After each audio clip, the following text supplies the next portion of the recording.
Hey guys, welcome back to Magic TV. My name's Craig. It's 12 o'clock on a Sunday, which means it's time for a Q&A. Now, this is where I take all the questions that you've asked over the course of the week, and I try to answer them to the best of my ability. Now, a couple of things. First of all, I always say this every single Sunday, but thank you so much for supporting the channel. I really appreciate it. If it wasn't for you guys watching, I would not be doing this, so thank you very much. Also, the other thing that I want to say is I film these around about a Wednesday. It's currently Wednesday at 2 o'clock right now. So if you want to guarantee to get your question answered, the best thing to do is to answer it, is to drop it in before like Tuesday, Wednesday. If I miss your question, I apologize greatly. I really do. Please drop it down below this video and I'll get to it next week. But other than that, oh yeah, one more thing. I don't read these questions beforehand, so you're getting my raw, unfiltered opinions. A lot of the time, I'll use the questions that I think are a longer form question. I'll use those as the basis of a future video. But again, thank you so much for asking all the questions. We're going to get cracking. There's a lot of them this week, so we're going to get onto this week's Q&A. Okay, so the first question is from Just Josh 483, who says, "Hi, Craig. Could you give us a few tips on misdirection while palming a card? My palming technique isn't quite up to par, but even the times when I palm a card perfectly, people still catch on to the fact that I'm taking a card from the break. I know there's a whole squaring up the deck move to cover up the palm, but it's not quite working for me. Any thoughts?" Okay, I have a deck of cards here, which is quite useful. So you want advice on palming a card. So, you know, there's a lot of sources out there. You really should look into some of the sources. There's some brilliant advice on palming cards. The first thing that I'd say is there's this whole thing called magician's guilt, which is an actual thing. I've spoken to magicians about it. It basically means that you feel guilty when you're holding something out. It's why so few magicians actually do palm cards. Now, I'm quite lucky because I came from a background in coin magic. I learned coin magic first of all. And with coin magic, if you can't palm a coin, there's very little you can do. Because with coin magic, that's what you do. You palm a coin, right? That's basically what you do. There's not really many tricks that don't involve palming. Yeah, there's a couple of self-working coin tricks, but generally, even if you're using a gimmick coin, you've got to switch it in and switch it out and do all that fun stuff. So generally, as a rule, with a coin magic, you have to be able to hold a coin secretly in your hand. Once you get comfortable with holding something secretly in your hand, upgrading to a card isn't a problem. So the first thing that I would say is try to just, it sounds ridiculous, but the first piece of advice I can give you is when you're performing to people, palm the card when you don't need to palm a card. Now, this is advice that was given to me many, many years ago when it came to forcing. When I was trying to learn the classic force, I think it was Simon Lovell that said, just always try to classic force a card. If you're doing a normal card trick and you're having someone pick a card, classic force it on them. Because that way, it doesn't matter whether you hit it or not because you're just practicing. And then the more practice you get at it, the better you're going to get at it. It's the same with culling. When I first started learning how to cull a card, I would just, as I was spreading through the deck to show them that it's a regular deck or whatever, I'd just cull 3 or 4 cards.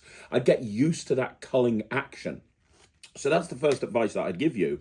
When you're performing to people, whether it be socially or professionally or whatever, just start palming the card. Just start palming the card and holding it out and then putting it back on. And that's going to make you more comfortable because because here's the thing, right? If you palm a card and somebody says, "Hey, you're holding a card secretly in your hand," you go, "Oh, you caught that? Yeah, it's got nothing to do with the trick. I was just testing your observation. And it looks like you're really observant. So let's see how this is going to go." Because here's the other thing, right? You're worried about being called out that you've palmed a card. But if you're palming a card when you don't need to palm a card, if somebody calls you out on it, you go, yeah, I was palming a card, yeah. Didn't you catch me? Yeah, you caught me. It means that you're really observant. You know what I mean? So, and you'll find that people won't catch you. One thing that I used to do when I was first getting into magic is I used to do this thing. I haven't done it in years, but I'd do an obvious palm of a card. I'd palm 2 cards, like really obviously, and I'd wait for them to say, "You're holding something in your hand," and you said, "Oh, did you see me get the 2 of clubs?" You did. How about if I change it into the ace of hearts?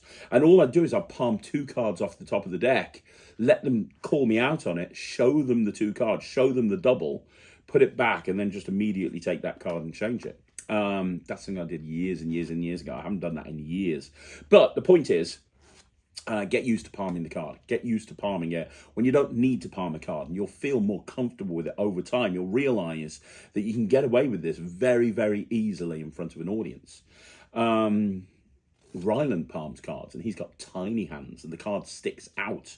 But he palms cards just because he's comfortable with it, because he does a lot of manipulation. You know, just a lot of ball manipulation and coin manipulation. So that's the first thing that I would say.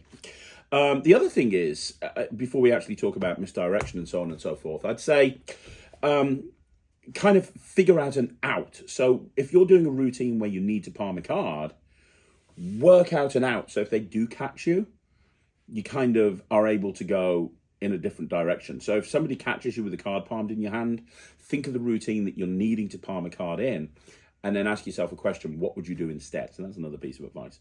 But in terms of actually palming the card, right? Let's say I'm doing it, and I'm going to assume that you're going for a top palm here. I'm assuming that you're going for a top palm, because that's the easiest palm to do. So the first thing that I would say is always have eye contact with them, and wait to palm the card until they're looking at you. I remember speaking to James Brown. I think I've mentioned this on the channel before.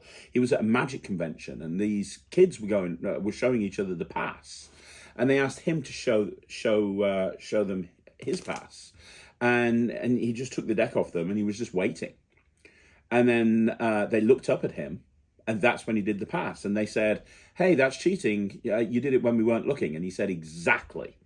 And it's the same thing with palming a card.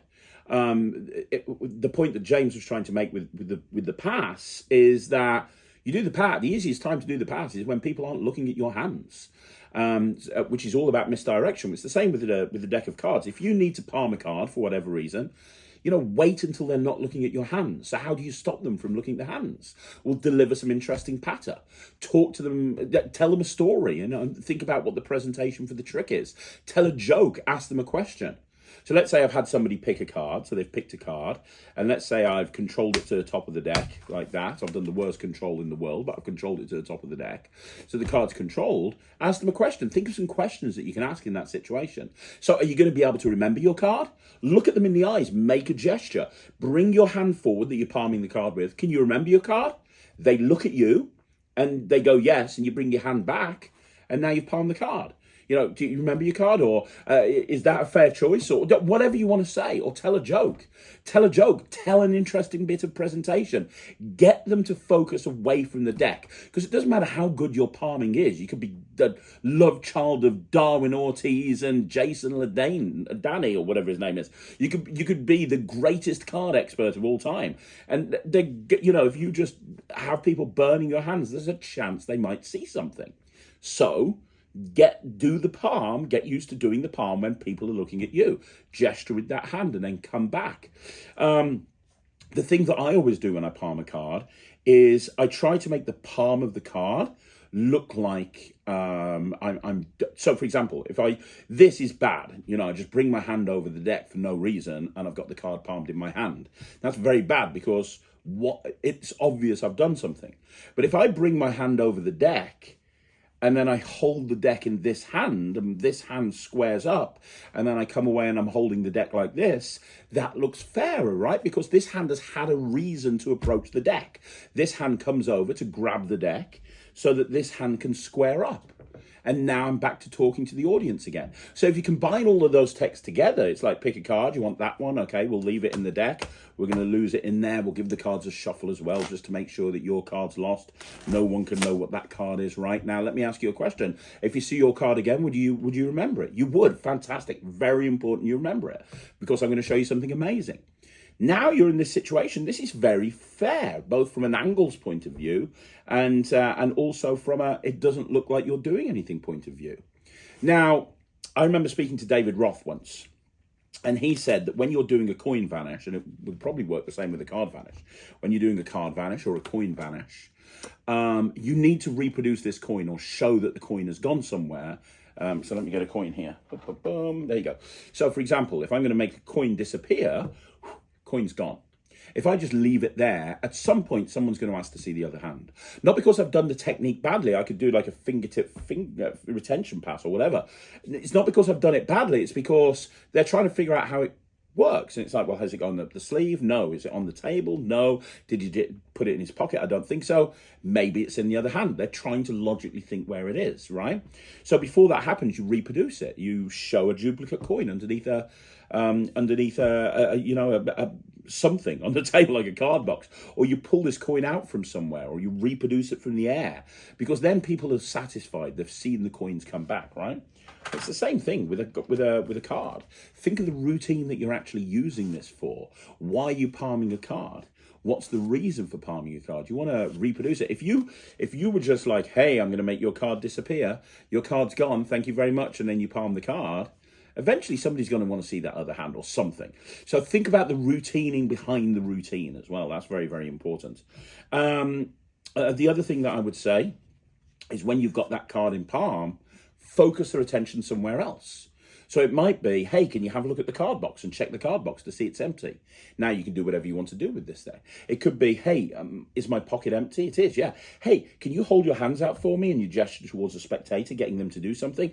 Focus their attention elsewhere. It could be, hey, watch, I'm going to take this deck, I'm going to cut the deck with one hand, I'm going to shuffle the deck with one hand, I'm going to do everything with one hand. I'm focusing their attention up here and away from where this card is palmed, right? So think again, this is about the routining behind the routine. Once you've palmed the card, think about what's happening next. Where are you going after this point?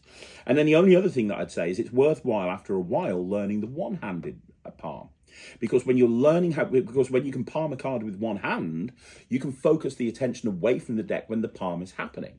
When you've got two hands, it's a little bit harder to do that. It's possible. We talked about asking questions and everything, but with one hand, it's so much easier. So if the cards, let's say we've got the four of hearts on top of the deck, and the card's lost in the pack, I can take this deck here, say, can you hold your hand out for me? Wonderful. Hold on to the deck.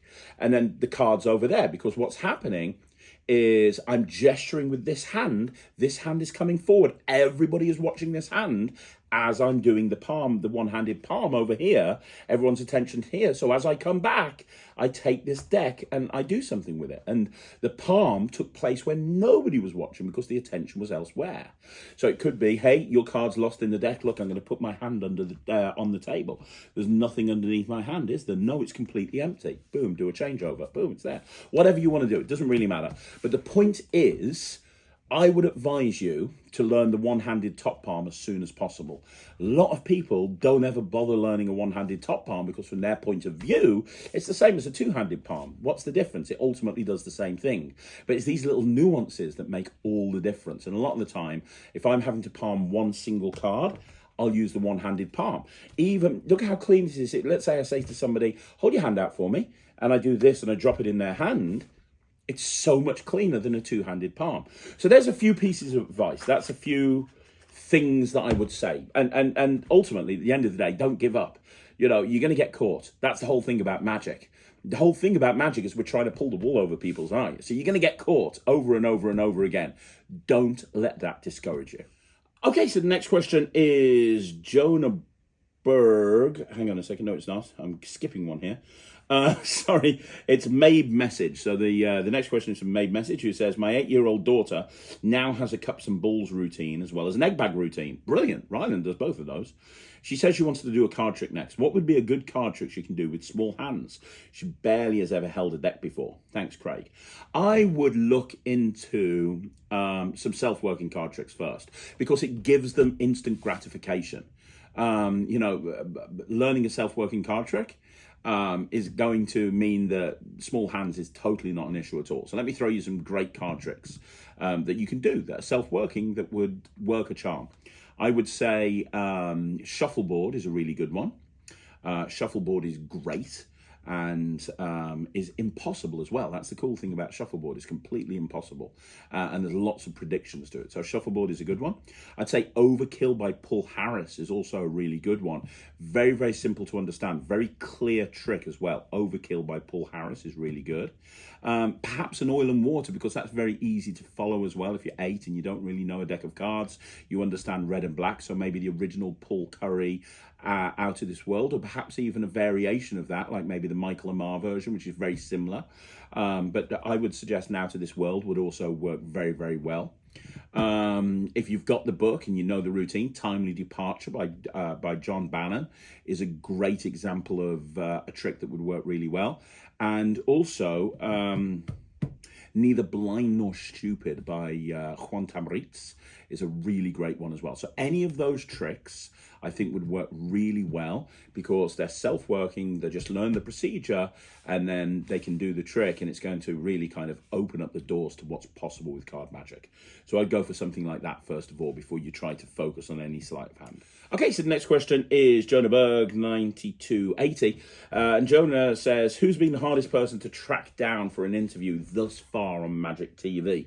I'd say Jay Sankey. I reached out to Jay when the channel first started about 2.5 years ago, asked him if he'd do an interview and he said no, and I've not bothered asking again, and it's a shame because Jay's a really great creator. I'm a very big fan of Jay Sankey's. I don't love everything he's brought out, but I respect what he's achieved, and some of the stuff that I do all the time is Jay Sankey's material. I would love to interview Jay on this channel. I think he's got a very interesting story, and he's achieved so much in this industry. Maybe I should reach out to him again, but you know, he knows where I am. He knows what Magic TV is. I don't know. I get the feeling that he doesn't really do many interviews, or at least didn't want to do an interview with me for some reason. So I'd say Jay Sankey. Okay, so the next question is from Jonah Berg 9210 again, who says, what are your 5 favorite plots in card magic, and do you think Triumph is the single best card trick ever? No, I don't think Triumph is the single best card trick ever. Never have. I do like it as a plot, but I don't think it's the best card trick ever. I'd say the best card, okay, top 5 plots, starting at number 5. 5, I think Triumph would probably come in at number 5. Triumph would come in at number 5. Number 4 is done properly, I'd say some sort of ace assembly is really strong. I'm talking about like really clean version of an ace assembly, though. I'm talking like McDonald's Aces style clean. You get a really clean version of the ace assembly. I think that's probably up there in 4th place.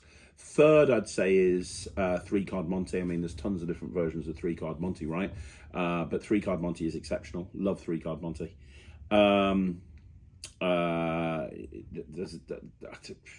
Number 2 would be, it's a very difficult question that you've asked here, buddy. Card to Pocket. I think it's so strong and very, very overlooked. And number 1, I would say Card to Impossible Location. After all, I close my cabaret show with Card to Impossible Location using a destination box. So Card to Impossible Location would be number 1. There's probably other plots that I've forgotten about, and if you ask me this question next week, I'll probably change it around completely. But at the moment, off the top of my head, I'd say those are the top 5 card plots. And Triumph is good, but I don't think it's the best of all time. Okay, so the next question is from MCK Magic, who says, hi, Craig. Did you see Marvin Burglass got elected as president of the Magic Circle? I did, and I couldn't be happier for Marvin. It's incredible news. Marvin Burglass is a class act, loves magic, knows so much about business, and I think he's going to bring a very fresh perspective to the Magic Circle. I'm not taking anything away from Megan. I think she's done a great job over the last 2.5 years, and I think she guided the Magic Circle through some very tumultuous times, including COVID. But I think that Marvin is going to really kind of shake things up here a bit. On a separate question, I saw you and Ryland are attending the Midwest Magic Convention. Absolutely. Ryland's in the gala show, and I should be going too. Awesome. I'm going to apply for the juniors competition. Ryland is judging the juniors competition, so that's cool. Do you have any advice on building a competition act? Do I have any advice on building a competition act?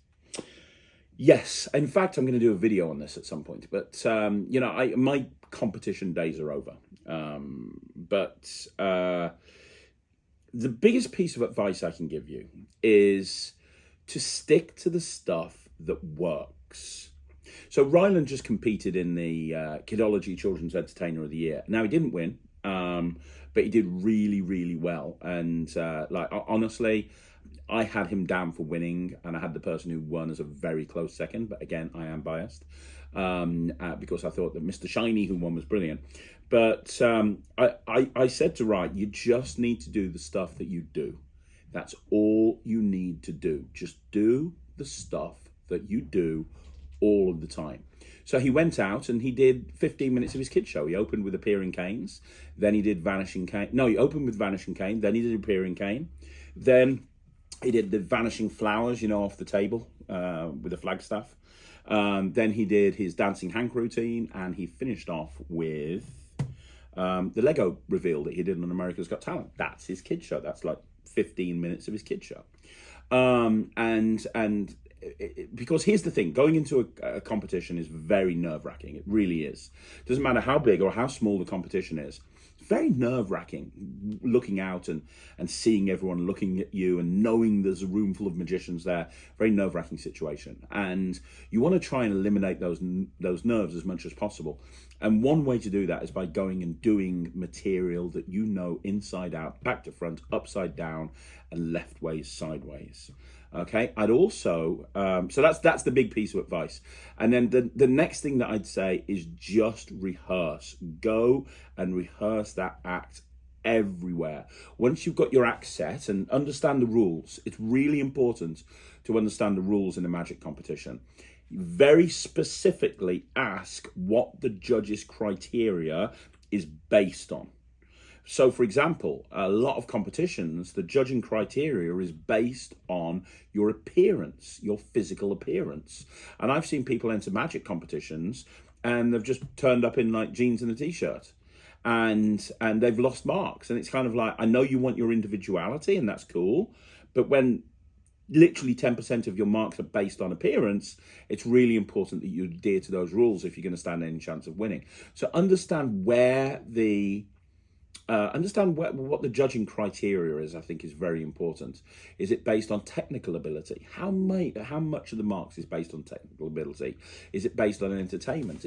What's it based on? Find out that information, because that's information that's very, very useful to get, right? And then just put the act together based on material you already do that fits within that criteria. So, for example, if part of the marks are on technical ability, don't do all self-working stuff. Do stuff that requires a little bit of skill, because obviously the judges are going to want to see that. But once you've got your act set, go out and rehearse it. Do it in front of a million different people. Do it over and over and over again. And then the other piece of advice I can give you is go watch my interview with Mark Oberon. It was one of the very first interviews I did on Magic TV. You can go check it out in the archives. Go and check it out, because honestly, he went through exactly, now Mark's a FISM winner, right? He went through exactly what you need to do in order to prepare for a competition. So it's well worth checking that out as well. But yeah, man, if you come to the Midwest Magic Convention, it'd be exciting seeing you. I know Ron will be excited as well. So please let me know if you're coming. And if you are entering the competition, good luck. Okay, so the next question is from Crazy Cards 175, who says, Craig, awesome video. Thank you very much. I was wondering if there's going to be a Cube 52 refill deck available, because mine's starting to wear out. By the way, Ryland's semi-final act was amazing. First of all, thank you so much on the kind words about Ryland and the video. I really appreciate it. In terms of refill decks, I'm not too sure. Perhaps on the next run. I'm speaking to Murphys about this at the moment, but they've been very busy with decks. Yours is starting to wear out. Look, I don't know at the moment. I know that they're going to be ordering more in soon because they're almost out of Cube 52. So perhaps when the next batch comes in from USPCC, they will. But right now, I would say if you want a second deck, I mean, it is quite cheap. You can get it for like 25, 27 pounds from some places.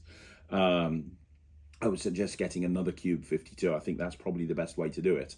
But I don't know. If enough people contact Murphy's Magic, maybe we can make it happen. So send an email to Murphy's Magic or post somewhere on their socials. Bo will pass it on to the relevant people. But at the moment, I'm waiting to hear back, but I'm not too sure. Okay, so the next question is from Chris Harrelson, who says, Can you please explain an hourly schedule on a normal day of your life sometime? Thank you. I'm planning on doing a day in the life at some point because so many people ask a question or variations of this question. I can't really give you an hour by hour below of my normal day in my life because I don't really have a normal day. So, for example, today I came into the office at 9 o'clock after dropping my kids off at school. And the first thing I did was I filmed some stuff. I filmed 7 performances for future stuff that's going on Magic TV that Michael insisted needed filming today. That took me into about 9:30. Then from 9:30, I went into a sales meeting to check the sales stats for my companies. And then I went into an operations department. I went into a 15-minute chat with ops about an issue that I had with something in particular. Then at 10 o'clock, I did an interview with Jamie. Oh my gosh. Jamie Allen, sorry. I had a mental blank there. I did an interview with Jamie Allen, which is coming out very, very soon. In fact, I think it went out on Saturday. So you're watching this on Sunday, so it's the interview that went out yesterday. Did an interview with Jamie Allen, which I've been trying to get for a long time. Then from Jamie Allen, I then went into, that took about an hour and 45 minutes. Then I had to go into a quick sales meeting again, but with something else, because somebody wanted to book me to host a conference and they wanted to know if I was available. From then, I went and filmed the podcast with Lloyd from 12 until 1:30. I then at 1:30 jumped on a phone call with my business mentor from 1:30 to 1:45. Left Sarah dealing with my business mentor about some advice I needed on something, and then I jumped on the podcast. I've jumped on this Q&A, which I'm filming right now. It's currently 2:15. I need to be finished by this at 3 o'clock because I've got a meet the parents thing with Ryland School. So I'll be going over there, picking up Ryland, going home. As soon as we go home, there'll be a review show that me and Ryland need to do because we've not got one for next Wednesday. We've learnt the stuff. We just need to film it. Then Ryland's rehearsing because he's in the Young Magic Circle, the Young Magicians Club close up and stage competition on Saturday. So he wants me to help rehearse his act for that. And that'll be a day. That'll be that. Oh, and then I've got an interview tonight at 9 o'clock with Martin Pierce. And that'll go through till about 11:30. Tomorrow, I'm at home all day doing one-to-ones with all the gold members in the Netrix. So literally from 9 o'clock until 2 o'clock in the morning, I'm doing hourly via one-to-one calls. So it starts at 9:30, I think, till 10:30, then a 15-minute break, then 10:45 till 11:45, then a 15-minute break. I've got a break in the middle from 7 till about 8:30 because I'm also jumping on a live launch with Alec Azam on for Chris James's new trick, which is getting live launched on Thursday. That's that day wiped out. Friday, I don't think I've even thought that far forward. I know I've got an interview with Justin Miller. That's at 3 o'clock in the afternoon. I know I've got a gig in the evening at 7 o'clock. I've got a 2-hour Zoom call with David, who runs all of the Google ads for my companies, about rejigging the advertising for Slightly Unusual. I'm also doing a redesign of my own personal website. I've got a meeting with Jack in marketing about that. I've also got to film. I've got to film some more stuff for Magic TV. It's not a normal day. There's not a day in a life. I'm going to do a week in the life of Craig at some point for people that are really interested. But my time management is important to me. I try to keep everything tight. So I know I've just talked through 2 days. I hope that kind of helps a little bit. Next question is from Jason Staples, who says, "Hi Craig, hope you and the family are well. Very well, thank you very much. My question is, what do you think of the Pro Magic Academy courses?" Yeah, I mean, I've interviewed both Paul Martin and his business partner, John Ensor, and I have mad respect for both of them. I am doing a review show special on the Pro Magic Academies at some point. There's very few people in the world that know as much about magic and hosting as John and Paul do, and it's worth every penny. But it's only worth it if you actually action it. If you go and watch those courses and do nothing about it, then you're going to get nothing back in return. I think it's only for people that take action. You can spend the money and get nothing from it. And really, ultimately, at the end of the day, that's down to you. If you do something and it works, well, that's your fault. If it doesn't work, that's your fault. I think too much these days, people blame other people.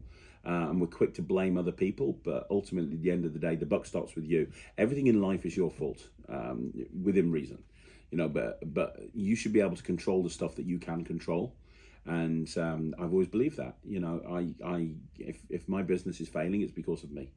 If my business is successful, it's because of me. And I can only really, that's a good thing, because it means I'm in control. If I had a job and I was employed, well, my financial security is based on how well that company does. And a lot of that is out of my control. Whilst if I run my own business, if I'm self-employed, then I'm in control of that. I'm in control of everything. But it means that you have to take accountability. And I think that anybody who takes the Pro Magic Academies on board, you have to be accountable. You have to make it work. You have to believe it's going to work. I think there's probably, I've not spoken to John or Paul about this, but I bet you there's people that have bought the course and then complained and said they've not got anything from it and they want a refund. And I bet those people would be in that situation because they haven't actioned the advice that they've got. So yeah, I believe that they're great. I haven't actually seen them myself just yet, but I am doing a review show on them. I think they're great, but I just think that you have to action the information that you get. Okay, so the next question is from Definitely Not a Bat. That's kind of an interesting username. My father and mother are both Lutheran pastors and have asked me if I'll do a mini show for the people in their community. How would you go about it? Repertoire, theme, patter, etc. Have you ever done something like this? Seems like a risky subject to me. I'm not religious.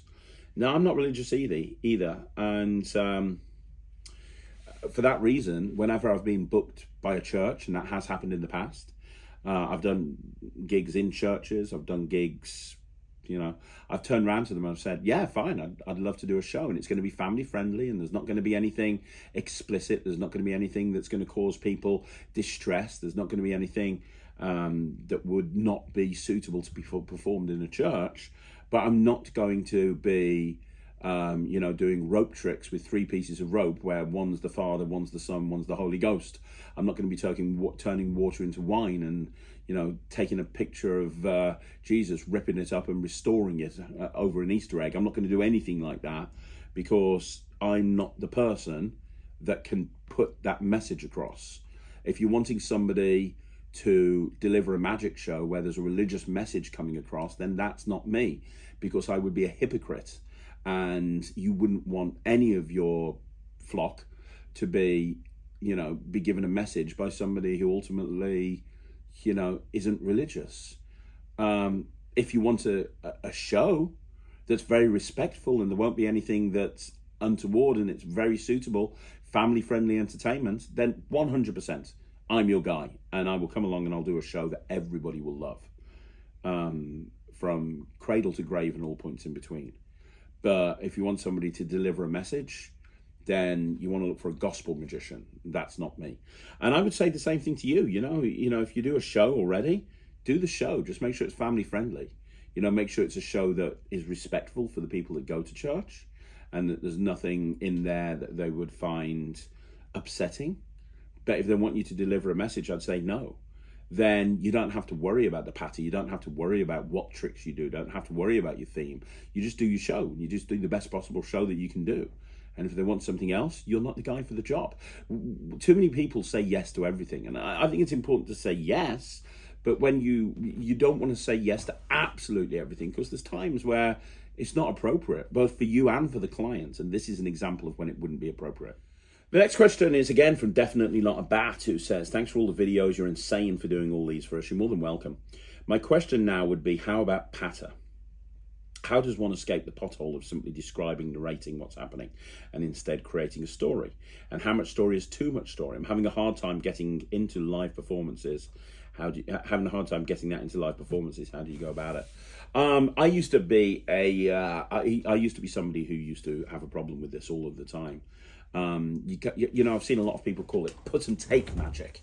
I'm going to put this here and take this from here, and I'm going to put this here and take this here.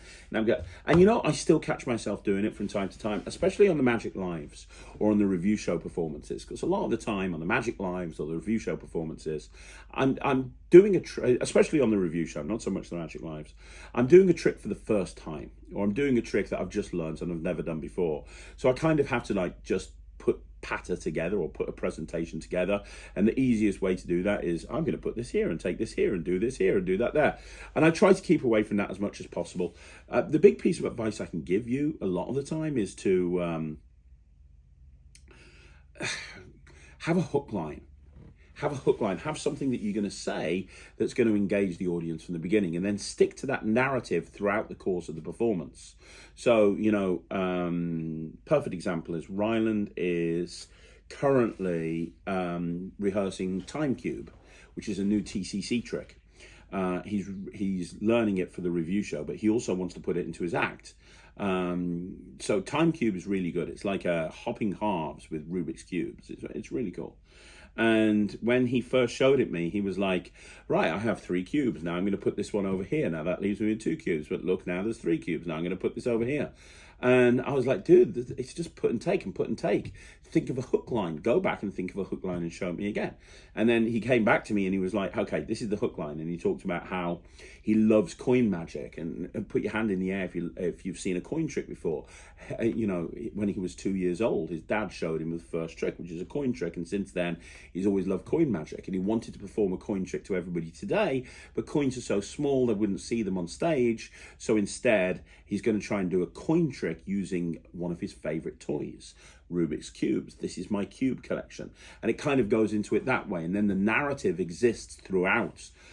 So rather than just saying, I'm going to put this here, I'm going to take this here, it now becomes this really interactive piece that's all based upon his desire to show a coin trick. Now, it doesn't have to be a story time thing. It doesn't have to be, when I was 5 years old and sitting in a bedroom, I opened my I opened up my toy box, and inside were 3 Rubik's Cubes. And there was one, there was this one and this one and this one. And whatever it may be, it doesn't have to be a story. There's nothing wrong with that. But if you're not a storytelling type of performer like I'm not, that's not a bad thing. But think about the hook line and think about the narrative that plays through it. That's probably the best advice I can give you on this subject. Okay, so the next question is from Agent Suter, who says, what tricks would you do if you had a parlour or stage show overseas and had extremely limited luggage space on your flight? Well, I've had that multiple times. And I can do a show out of just like almost next to nothing. Go-to tricks when I've got a lack of space is my cube routine. I just need a couple of cubes and a paper bag, which I can pick up the bag when I'm in the country. Egg bag is a perfect example. Egg bag is great because it takes up no space.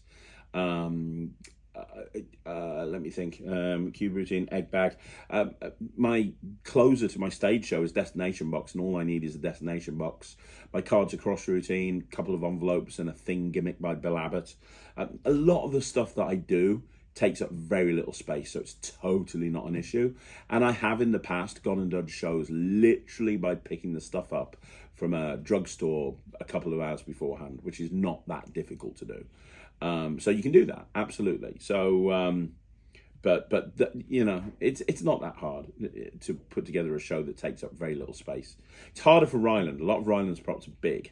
It's harder for Ryland. This next weekend, he's performing at the House of Secrets on Friday and Saturday, and we're going down on the train. So he's having to fit his entire show onto one little suitcase, which is horrible for him because he likes using really big props. But he's gone for it. So we'll have to see how that goes. Okay, so we've got another question from Adrian Suter here, who says, hi, Craig, hope you're well. My question, even international superstars of magic and FISM winners look up to a few god-level magicians like David Copperfield, Juan Tamariz, or Teller. What makes the best of the best so iconic? I think it's reputation and actions more than anything else. I think that let's look at those 3 examples, David Copperfield, Juan Tamariz, and Teller. Well, David Copperfield has been there at the highest level since the 80s. He's proven over and over again that he's the best. Now, you might argue that he's not the best. You might argue that you've been to his show and you don't like it. But the bottom line is he performs in Vegas.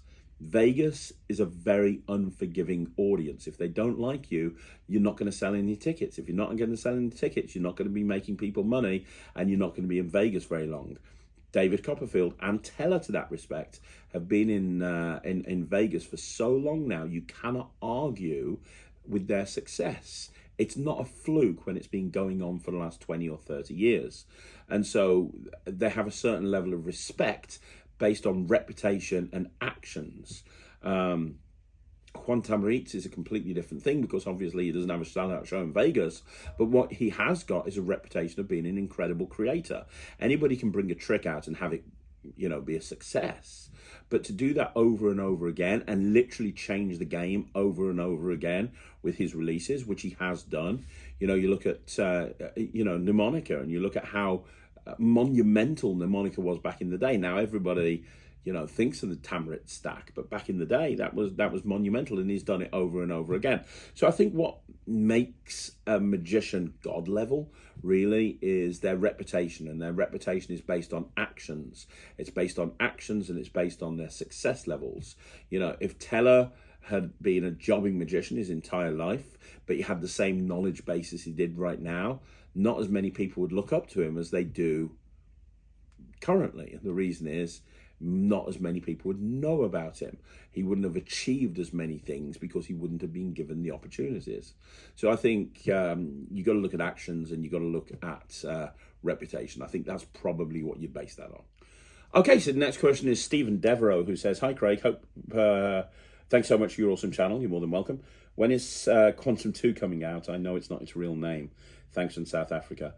I've looked at prototypes. They're good. They're really good.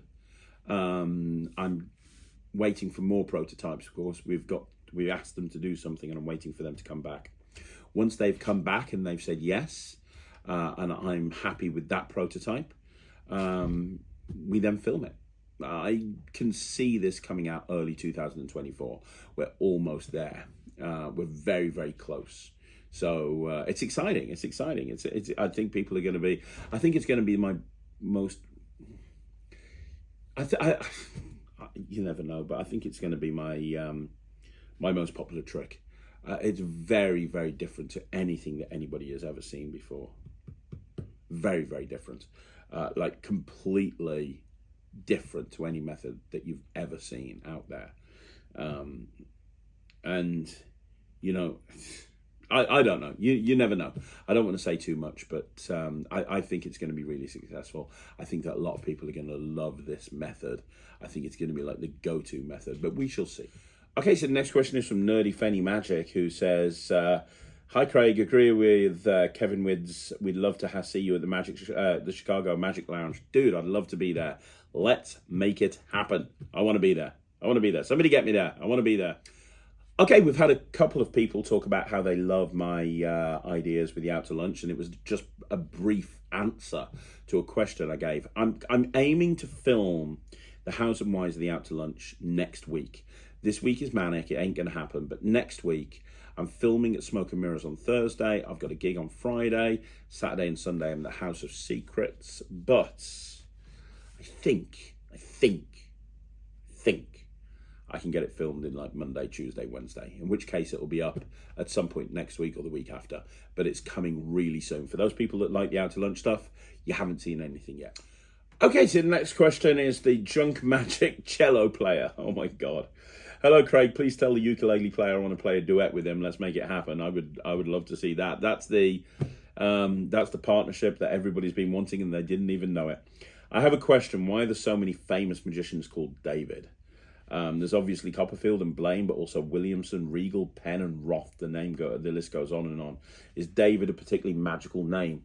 Very probably. I don't know. It doesn't feel very magical to me, but I'm willing to bet that you forgot David Devont. I'm willing to bet that it was probably Merlin's middle name or something, because you are right. There's so many really awesome Davids in magic. Okay, so the next question is from Jonah Berg again, who says, "Who are the top 3 best authors for easy to do yet hard-hitting card magic? Easy to do yet hard-hitting card magic." Okay, I would say Ryan Schultz, I always pronounce it incorrectly, and his series of books that he's brought out, which the name escapes me what they're called.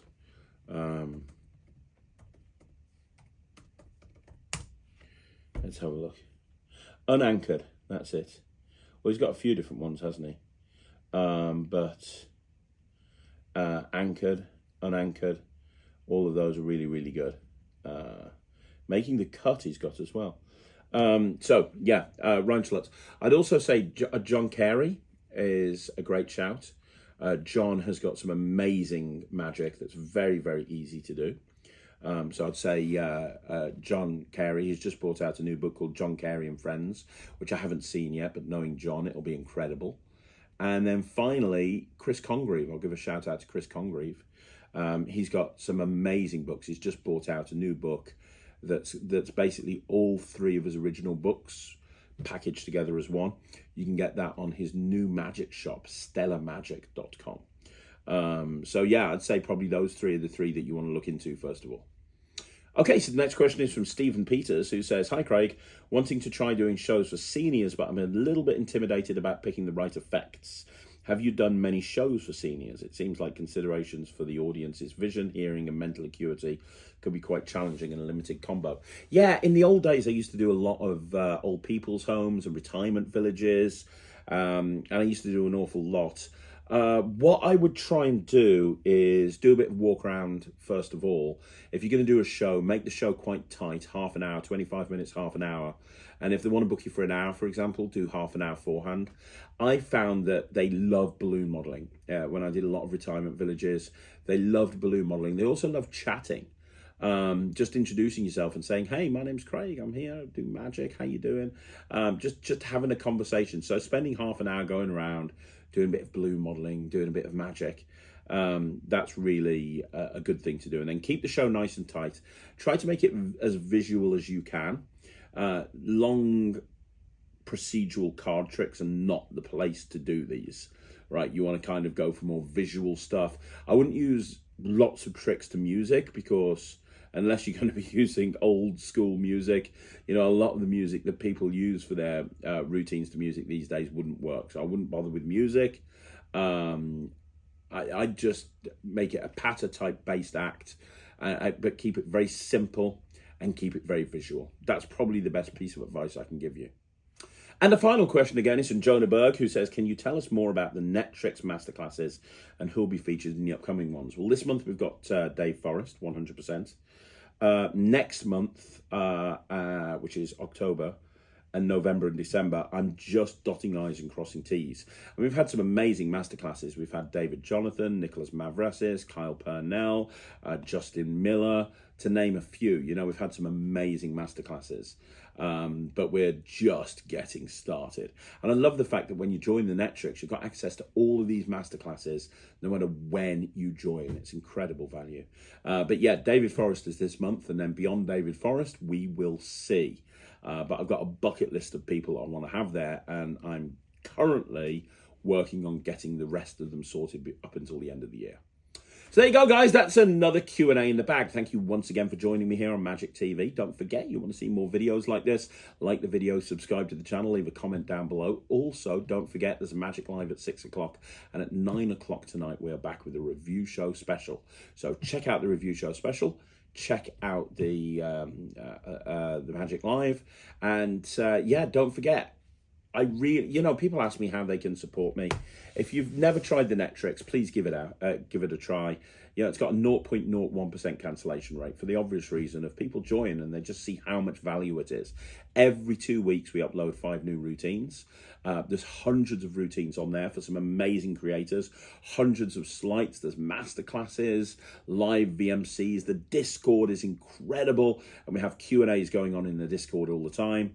Like, it's the place to be. So please, if you haven't already done so, go check out the Netrix. It's www.thenetrix.com. You can go check it out and see all the fuss is about. And I'll see you again. Thank you once again for joining me. My name's Craig from Magic TV.